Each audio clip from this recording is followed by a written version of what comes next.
Adela Semon. I was born here in El Paso in 1930. I might have been about 12 years old when I took my private lessons in voice as well as on my violin. A lot of my singing was done during that time with competitions in school, and sang always solos in the high schools and played violin. I was a concert mistress of my orchestra that we had in Isleta High School. Most of my interest really was more in my singing. So I started singing in a really very early age and had a very sort of, for my age, a mature sound. I became quite popular in high school. Oh, that's the girl that sings every time I would go to school. The best singer in the world. One of them. I graduated from high school and then went into college and continued my music there and started to sing already my first opera when I was about 17 and a half or 18 years old. I was always singing the leading roles of operas.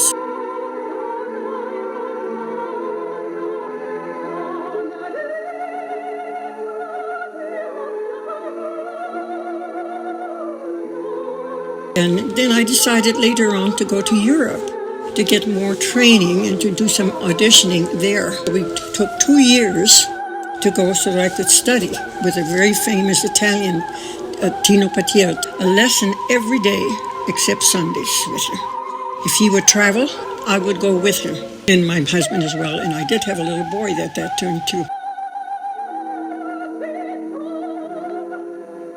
After we came back from Germany 2 years, I waited and went back to Europe to audition in 1965. I got several very good leads, but I had to wait for the next year. I had 3 boys already, and it was a little bit difficult while I was there for about 8 or 9 months by myself, auditioning and continuing going to all these operas in Europe, and mostly Germany. You know, I started to get very worried about the children here and developed some rashes, nervous rashes. And so I went to the doctor and said, "Do you have any children?" I said, "Yes." "Oh, those are the rashes. You think about them." "Yes, I do." So that's the reason I think that I decided to leave Germany and come back to El Paso. So I continued there doing a lot of singing with the symphony here. And I guess with symphonies in Mexico as well as in the United States. I was singing in a concert, and I actually should not have been singing because I had a slight cold or something, not really bad, but I had to sing a lot of these high notes. I could feel that maybe I shouldn't be singing, but I didn't cancel it. On one of those high notes, I actually felt that I might have pushed the sound too much and ruptured one of my vocal cords. I knew there was something there. Something was definitely wrong. I was at that time singing soloist with the Jewish temple. Dr. Blumenfeld happened to be there, and I talked to him. He said, "I'll take care of you, but this operation is very delicate. If you promise me that you will not talk for 2 weeks, because we have to scrape that polyp off very carefully, otherwise you will get scar tissue and you will not be able to sing anymore."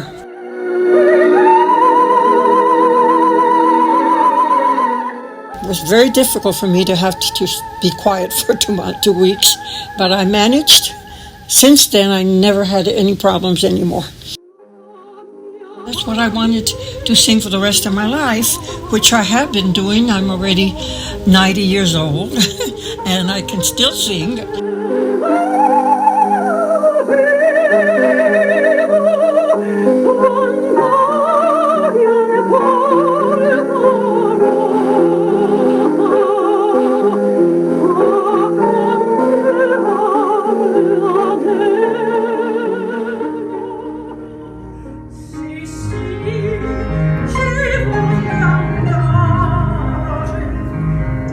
Listen,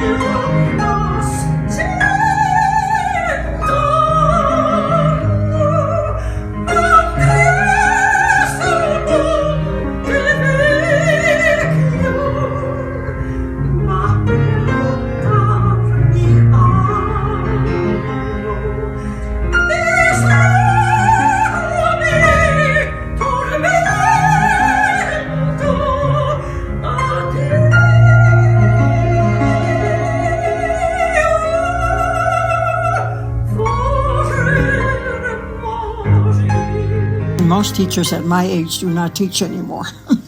I'm not teaching because of the virus right now, but I enjoy teaching and demonstrating that I still can sing those high notes.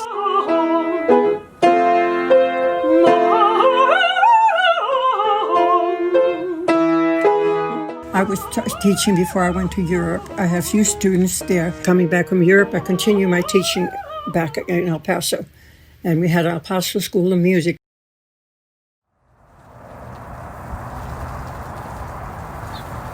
One time I had quite a number of students here in El Paso before the virus.